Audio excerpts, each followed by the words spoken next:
in 2020, and we're going to do it again in 2024. Hey again, and welcome back to another stirring edition of AOTP with Corey and Sean. That's you. No, Corey and Sean is us. And Casey. Find your friend. That's our listeners, hopefully. That's you. Yeah. The listener. Yeah, you can be the listeners. We'll be the guys putting on the, questionable podcast at best. I don't care. So, I know we were never a political entity before, but being that it is election season, we have a presidential election coming up here in a few months that could, very well make or destroy the country. We just got to do it. That's what's in the news right now, and we like to try and act like we're up to date on certain shit. Insert the make or destroy to your approved political candidate for the next 30 seconds before we destroy that reality. Yeah, before we tell you that if Donald Trump gets in, things will probably get better. Kamala, it will get exponentially worse. Whether you like it or not, whether you want to admit it or not, that's how it's going to fucking be. Those groceries you already can't afford, all of those migrants that are just flooding over the border. Especially true when it comes to the climate crisis, which is why we will work together and continue to work together to address these issues, to tackle these challenges, and to work together as we continue to work operating from the new norms, rules, and agreements that we will convene to work together on to galvanize global action. With that, I thank you all. This is a matter of urgent priority for all of us, and I know we will work on this together. It will get worse. It's all going to get worse. I mean, the foreign relations, realistically, Trump gets in the Israeli-Iran conflict that's going on right now that's consuming so much of the news time. It'll probably be over because it never would have happened if Trump had been in office the whole time instead of President fucking Pudding Brain. The Ukraine thing, that never would have happened with Trump. Now, if Kamala gets in, it's going to be that times 10 because everybody's going to see that we got a fucking cackling idiot in there. And at least Biden had senility to blame. What you talking about?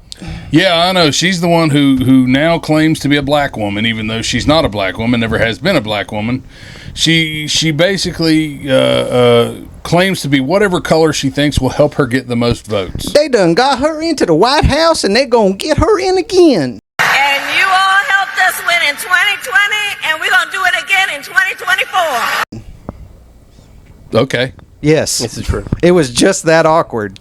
Yes. The other day. I reacted like everybody else watching when she actually did that. Yes. She tried a southern drawl in front of, you guessed it, a bunch of actual African Americans. What I'm loving is she's trying to be a black woman, but she can't even, pretend to be relatable to black people. I can imagine what can be and be unburdened by what has been. She ain't never had to sell no food stamps for no 40s. Like that's it. She's trying to pander to them she acts to black people like they're all the stereotypes that have been pushed by the media for decades. It's like, yeah, they all act like buckwheat. Fucking Chicken George. I'm just waiting for her to come out and be like, "Excuse me, sirs, I'm gonna do me a little soft shoeing." That's it. It would not surprise me. It's no different than Hillary Clinton's like, I carry hot sauce to pander to the black vote. Well, look what all Kamala's doing, and it's not working. No. Because, again, of all entities, Black Lives Matter came out against her. Well, when you've spent this amount of time as a party, the Democrats that is, telling how Trump is going to destroy democracy, and then you put Kamala Harris in just because in your mind she's the next in line, and you got her on as a fucking DEI hire, and now you can't get her out. Yeah. She never received a single fucking vote from anybody. All she did was, get put in there by Did delegates. she even get a vote in the primary, No. or did she drop out before? Or they She did the didn't. votes? She didn't get a single vote. Not one single person has voted for Kamala Harris. No. But these delegates all switched from Biden to her, and they're giving her the nomination, and that's where even Black Lives Matter. I think their words were, the delegates are not oligarchs. They don't get to decide. There's a democratic process that is clearly being ignored by the party claiming that the other guy is going to destroy democracy. Like, and again, this particular stance has nothing to do with Trump. If you don't like Trump, fine. If you want somebody else to vote for, fine. But you did not vote for Kamala Harris.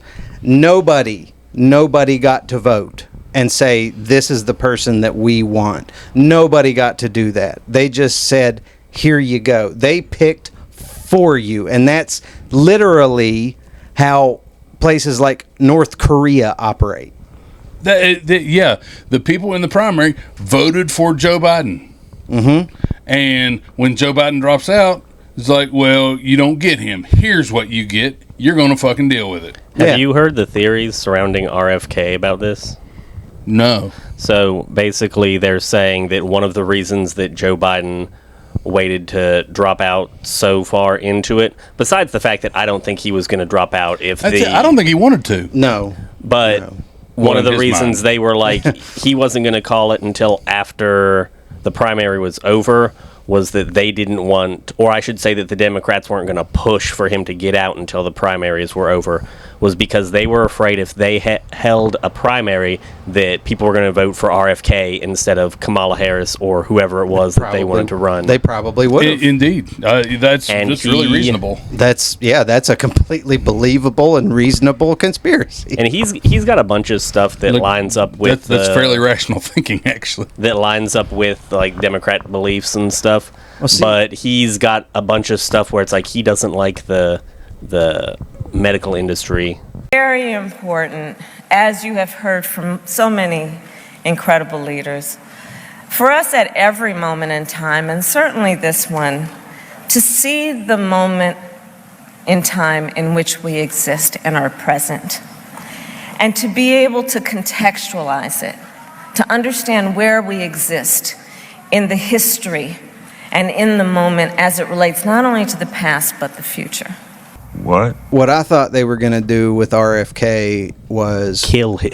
Well, no, with like before Biden dropped out and everything, I figured they were going to do what's called a contingent election, which is RFK would be able to take enough electoral votes away from Trump and Biden that neither one would be able to reach 270.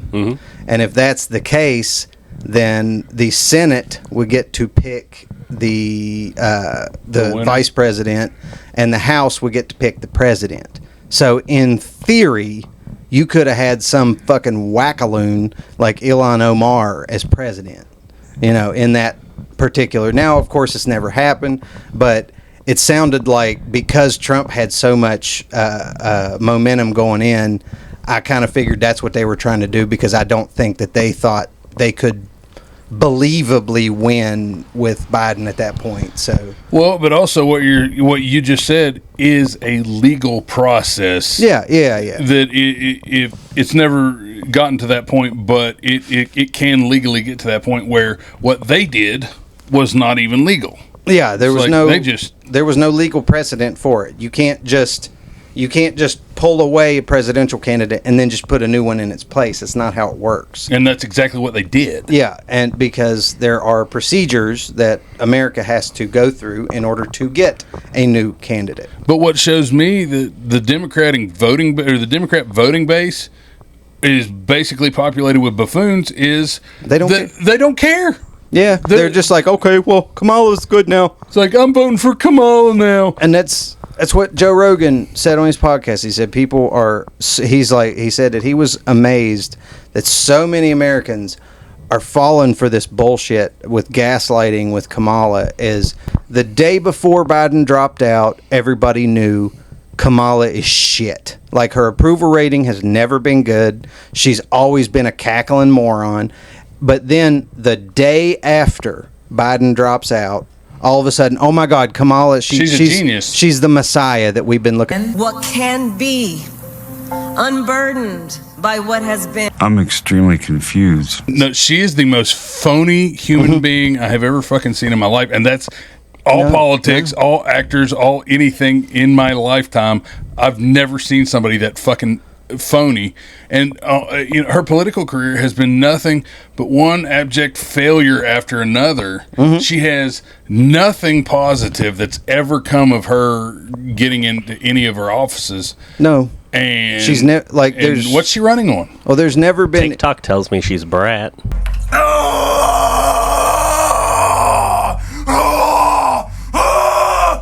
Oh God, really? Brain rot bullshit. But no, there has never been one. I defy anybody to show me one position that she has ever held where whatever authority she had over that, it turned out it was better when she left. Like that, because that's ultimately what I think all politicians should strive for. As far as positions in her, I'd say reverse cowgirl would probably be her best. I'd say doggy. Oh no, she did. Yeah, maybe. She was in the justice system. She did keep a bunch of Californians in jail. Okay, yeah. She, as Attorney General, the only thing she did of note was be Montel Williams' side piece and walk a red carpet with him. Willie Brown. There's a video of that online, him introducing, this is Kamala Harris. And but they're burying that shit. They're trying. If you look on Google, especially, also... what I found, because I read up on it, and I was like, this sounds kind of a conspiracy sort of thing, and then I did it, and I was like, holy shit! Google has, if you type in Trump assassination, Trump rally, the first few options that pop up, it's all Kamala Harris about how good she's doing. Well, also, if you type, does that preemptive text or presumptive text? It will not finish Trump assassination. Mm-hmm. Oh, I knew that. I knew it wouldn't do that. I like how they're basically, the Democrats are treating her just like Biden in the last election, where keeping her in a fucking basement, not letting her talk. But from what I understand, they had the Fox debate set up for September 4th. And Trump said... No, that was an MSNBC. Well, no, it's going to be a Fox News debate, and Brett Baer was going to be the moderator. It was initially CBS set up as Trump and Biden. Well, that's, Biden's not running, therefore not going to do that. And Kamala ran off. Kamala, she's refusing to acknowledge the September 4th. And Trump said, well, if we don't do that, we're not doing one. Because Trump has proven in the primaries, it's like, you can have a fucking debate whether I'm there or not. I'm going to win. What we can see, what we believe can be, unburdened by what has. I had read that she was saying, Trump, have this debate in September with me, and Trump was like, that was for Biden, not for you. No, I'm not talking obligated. about September 15th, CBS, I believe is what it was. No, but he's wanting September 4th on Fox News, and she's not wanting that. Yeah, but more importantly, her people aren't wanting she was at one of her rallies or whatever, and even though I didn't think she was having rallies. Well, so just to get this cleared up, she wants to do the MSNBC interview, and Trump is like, we're not doing that. If you want to come do the Fox the Fox debate, CBS. Yeah, if you want to come do the Fox stuff, we can do that. Oh, well. And she said, I don't want to do the Fox one. Basically. Okay. Which is crazy because Fox is just as left-wing anymore as any of the other ones. Yeah, but Fox isn't going to feed her the answers beforehand. I could see them doing that. I'm sure they would. And realistically, the only way it's going to be competitive is if she has, prior knowledge. Because Fox is just... They need to go on Joe Rogan and have Joe Rogan host the debate. That's what they suggested last election, was have an election moderated by Joe Rogan, because Joe Rogan will stay neutral and he has integrity, where every one of these moderators has proven that they will not stay neutral. They don't have integrity. But that's the point, is they don't want to run the risk that Kamala will go off script and talk herself. You don't want her getting off of a teleprompter, off of her papers, and going, the community bank serves the community, and members of the community work at the bank, and they know how to service the community because the community is what needs to be serviced with loans. Like, they don't want her doing that shit. Mm-hmm. Well, they also don't want her Trump making a valid point and her answering a. No, you gotta do that. Because that's her. She likes to get very animated. Like, she's a complete fucking moron. Yeah. And there's not anybody that can say otherwise. Like, she is proven to be nothing but an incompetent fucking idiot in everything she does. Her burden is burdensome, and she has to lift the burdens from the burdensome people. What can be unburdened by what has been. Even though she is the burden. Yes. She's burdening more burdened people. Yes. The burden of the burden yes. is burdensome. Yes. Yes. That's a good Kamala speech. It is. She actually said that. I know. Well, hell, like, yesterday is today of tomorrow, and today is the today of today, but not the today of yesterday. It's like, what? It's just word salad. And at least she's using real words. About the significance of the passage of time, right? The significance of the passage of time. So when you think about it, there is great significance to the passage of time in terms of what we need to do to lay these wires, what we need to do to create these jobs. And there is such great significance to the passage of time. You know what, though? But is there a real difference? Because once again, Biden is friggin' 80-some years old. No, the difference is that Biden was 80-something years old, and you were like, well, yeah, that makes sense. He's losing his mind. Senile. This is why. Like, we get it. He's senile. She does not have that luxury.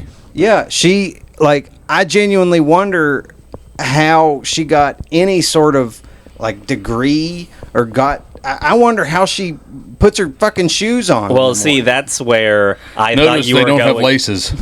I thought that you were going with this earlier when you were talking about a conspiracy, but have you seen the video of her making out with the guy that supposedly got her into politics? Willie Brown? Willie Brown? Oh yeah, that's already well documented. She grabbed his coattails, man, and she held on for dear life. He's the one that made her Attorney General of California. So yeah. I mean, she rode his coattails, and it was his influence that got her in the Senate or whatever. And it was the DEI proposition, the guy delivering South Carolina, was it, for Biden, that got her in the vice presidency, because he said, I want a woman of color. And actually, he said a black woman. It's like, well, we got an Indian. Is that close enough? Yeah, she looks kind of black. She's light brown. If you if you take it, if you take the doorbell off her forehead. They were like, is she 9/11 brown or 7/11 brown? And they were like 7/11. And he's like, okay. I can do that. Wait a minute. Is she or is she ding dong? Which one is it? She's the thank you for calling customer service. My name is Elle. She's the hello. Thank you for calling. Sir, do not redeem the presidency. Sir, do not redeem. Sir, you have exceeded your Slurpee limit, sir. Like, are you happy with your current home warranty provider? And yeah.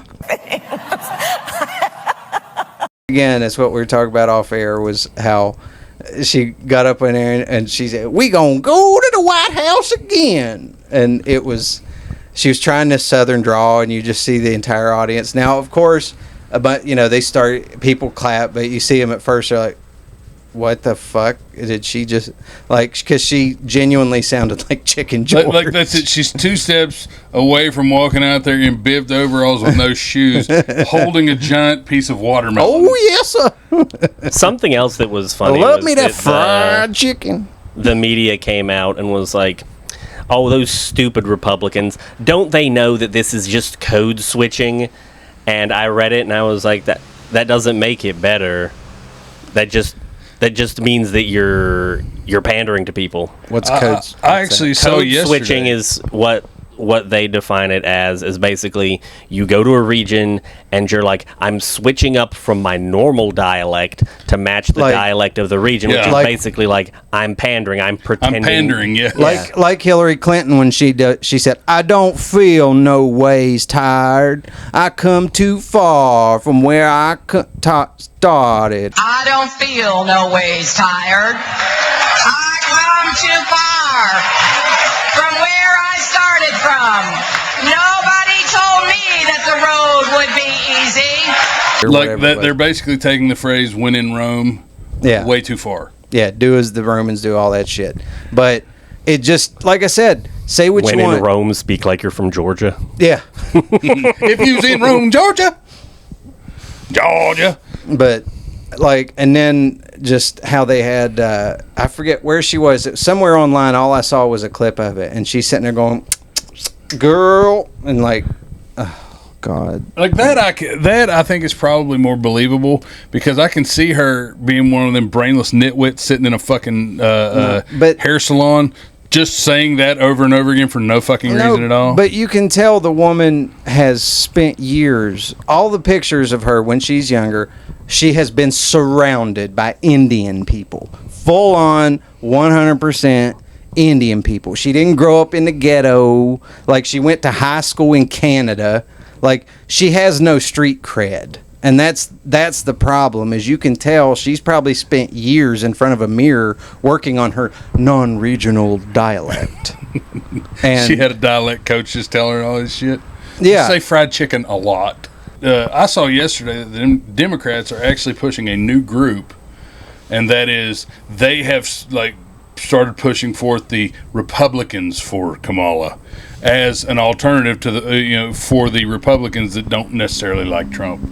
And I'm like, Republicans, even if they don't like Trump, they're not going to like Kamala. no. It's like that they're going to like her a lot less. Especially the fact, I know 100%, she does not have the gun community's blessing. Like, when she went to the school as like a week and a half, 2 weeks ago, and told everybody at this school that all pro-gunners and Trump, all they want is for every teacher to be armed with rifles on their backs and pistols on their hips, and if something happens, they just blast it away, and everybody, there's just going to be bullets flying. In her mind, we're all going to be living in a militaristic society where It's just going to be the Wild West. Yeah. Everybody's got a gun, and More likely, it's going to be Chicago. no, that's already where you just dodge bullets constantly. That's what I'm saying. But she's as claiming, long as I get to yell "This is Sparta" every once in a while, I'm okay with that. but she's claiming that the entire country will basically be Chicago. Which is absurd. That's the point. Is yes, pro-gun people, they would like to see teachers who are licensed and trained and actually vetted to make sure that they don't. They're not going to lose their fucking shit. Yeah, and and sure, keep a gun in a classroom in case there is a shoot. Again, it's a handgun. We're not talking about No. teachers being armed with rifles. But they're talking, and just like the Trump shooting, they're like, we got to ban ARs. Yeah. In that committee meeting with the former Secret Service director, yeah, most of the Democrats were like, "How? I mean, can you just tell us how the AR has affected this?" When I saw a guy who was a ballistics expert, he said this shooting probably would have been more accurate if he'd used like a regular old bolt action rifle. If he'd used a deer rifle, Trump would be dead. Yeah, that's it. It would have been more effective had he used a bolt action, something single shot. That's the thing is you can speculate all day. You don't know. Yeah, that's it. I mean, it could have happened exactly when the same way. angels come down from the Lord and are like, "Hey, man, look over there at the fucking chart." It really did, because the way he turned his head, that's a 1 in a million miss. I mean, Yep. and then you can tell, because he was an inexperienced shooter, he knew, like, well, I fired once, I'm kind of fucked now, so that's why Time he just to rain it down. Yeah. that's why he just opened up, and you can say, like, well, if he had a hunting rifle, but he was an inexperienced shooter anyway, and he went for Trump's head, and Trump is a person that moves a lot. Should have went center mass. I mean, I'm glad he didn't, but if he'd wanted to, a more experienced shooter would have. Yes, would have went center mass, went for a hit. Because not only is Trump, very animated, he's also a big guy. Yeah, and with a center mass shot, You wouldn't be going out for speaking events if you got shot in the chest a couple times. And if he'd used a deer rifle would have blown him away. Like, his heart would be gone, his lungs would be gone. Pretty much. It would have damaged him beyond repair. But the AR is scarier.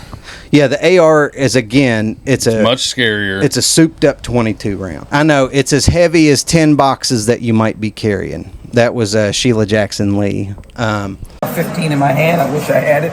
It is as heavy as 10 boxes that you might be moving. And the bullet that is utilized, a 50 caliber, these kinds of bullets need to be licensed and do not need to be on the streets.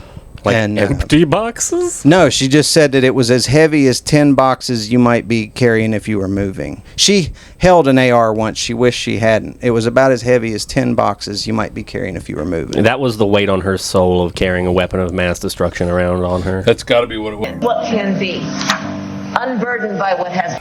I think we've gone long enough on this one because, I mean, we got to save some political shit. We got until November with this. Well, I don't think we're going to be short on it. We're not going to next week she'll do something else. Maybe next week she'll go out and do a little two-stepping for everybody. Let's hope so. All right. Well, thank you all for listening once again.